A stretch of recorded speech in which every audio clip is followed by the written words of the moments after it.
So why do we have sex? I mean, the answer seems pretty obvious, right? It's for procreation and for pleasure.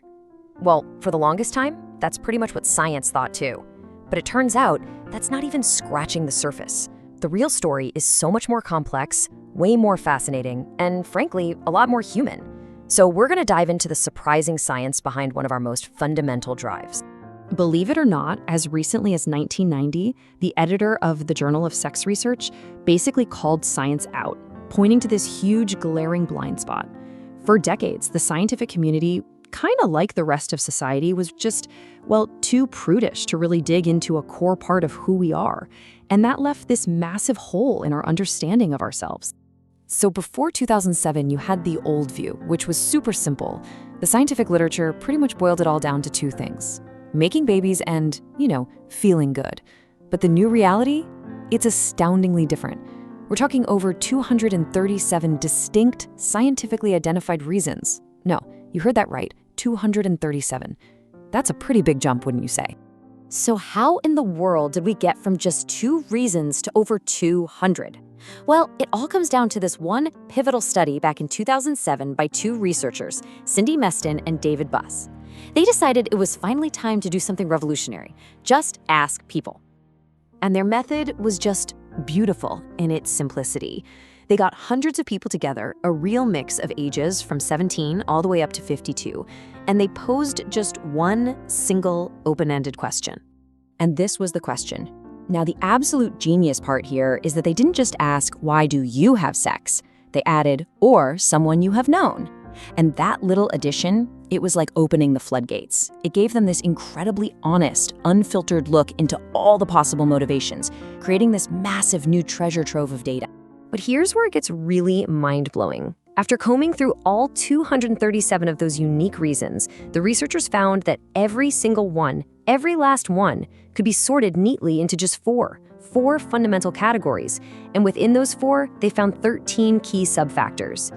This is the framework that explains the whole shebang. Okay, so let's get into the first one. Motivation number 1, physical reasons. This is probably the one you'd guess first. It's all about the body's perspective, what the body wants, what it feels, totally separate from everything else.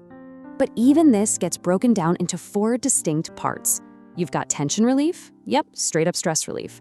Then there's pure pleasure, the obvious one, but also physical desirability, just being attracted to someone. And get this, experience seeking, basically wanting to improve your skills. Kind of practical, right? All right, moving on to category number 2, and this is where things get a little more strategic.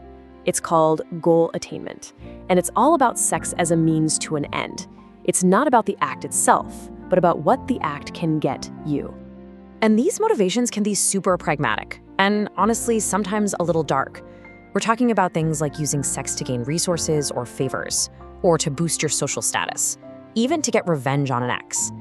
And then there's the purely utilitarian stuff, like, just changing the topic during an awkward conversation. Okay, let's shift gears to something a little warmer. Category number 3 is all about the emotional reasons. Now, this is what most of us think about when we talk about sex in a relationship. It's all about connection, intimacy, the heart. And under this umbrella, you find 2 key drivers. First, there's love and commitment, using sex to deepen that bond, to feel more secure and attached. And second, there's expression. This is about using sex to communicate, to say things that words just can't quite capture. And that brings us to our final category. And this one is maybe the most revealing of them all: insecurity.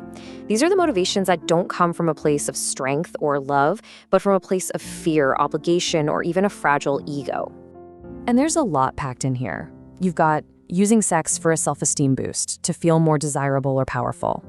Then there's duty or pressure, feeling like you have to.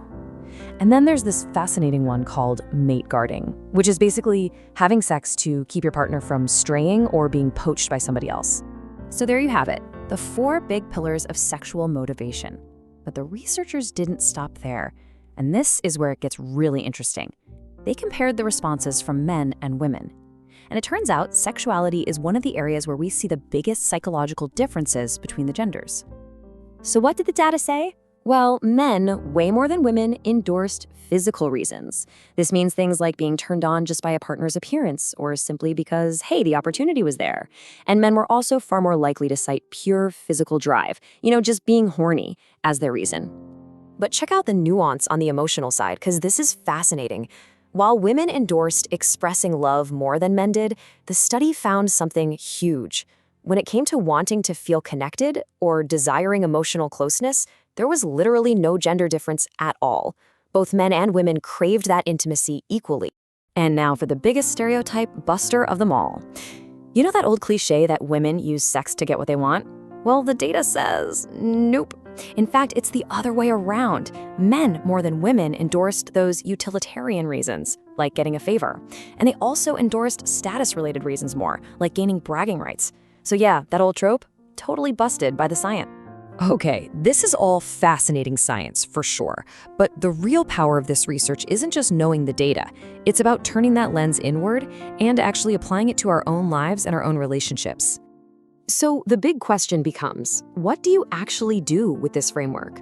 How can understanding these 4 categories and 13 subfactors really help you? Well, the source offers a pretty simple but powerful path forward.